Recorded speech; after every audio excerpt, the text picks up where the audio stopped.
Good evening friend, welcome to my channel. তো মামুনি চ্যানেলে সকল বন্ধুদেরকে স্বাগত জানাই। তো আজ একটা দুর্দান্ত স্বাদের ম্যাঙ্গো ড্রিঙ্কস রেসিপি নিয়ে চলে এলাম। গরমে কিন্তু দারুণ আরামদায়ক। তো এখানে একটা আমকে দেখতেই পেলেন ভালোভাবে ধুয়ে সিদ্ধ করে নিলাম। এরপর সিদ্ধ করে রাখা আমটিকে এইভাবে দেখুন কেটে নিয়ে ওর মধ্যে যে পাল্পটা আছে বা আম সিদ্ধ যেটা সিদ্ধ করেছি সেটাকে আমি চামচের সাহায্যে দেখুন বের করে নিচ্ছি, দিয়ে একটা মিক্সিং জারেতে নিয়ে নিচ্ছি। তো যে যেখান থেকে বসে আমার ভিডিওটা দেখছেন প্রথম থেকে শেষ পর্যন্ত দেখার অনুরোধ রইল।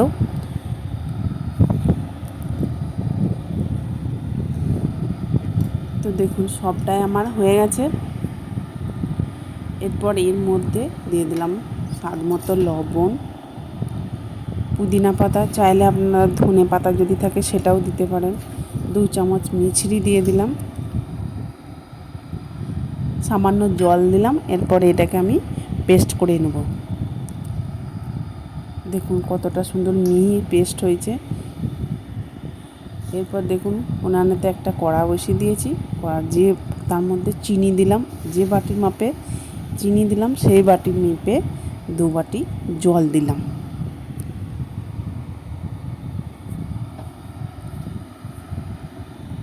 তো দেখুন চিনিটা গলে গেলে এরপর পেস্ট করে রাখা আমটা দিয়ে দিলাম। মিক্সিং জারটা ধুয়েও কিছুটা জল দিয়ে দিলাম। এরপর নাড়তে থাকবো।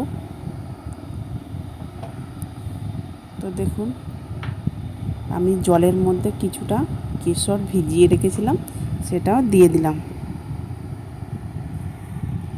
এতে করে কালারটা কিন্তু দুর্দান্ত আসে, দেখলে মনে হবে বাজার থেকে কেনা হয়েছে। যে কেউকে এরকমভাবে বানিয়ে খাইয়ে দেখবেন, বলবে যে বাজার থেকে কেনা হয়েছে। দেখুন কালারটা কত সুন্দর এসেছে,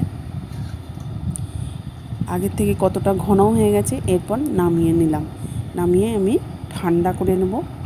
দেখুন 1 কাপ চিয়া সিড আগে থেকেই ভিজিয়ে রেখেছিলাম, লেবু রস দিয়ে দিলাম।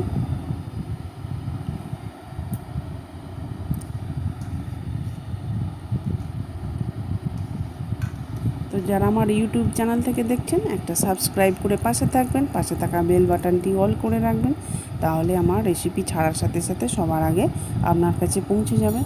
স্বাদ মতো বিট লবণও দিয়ে দিলাম। আর দেখুন বরফের টুকরো কিছু দিয়ে দিলাম।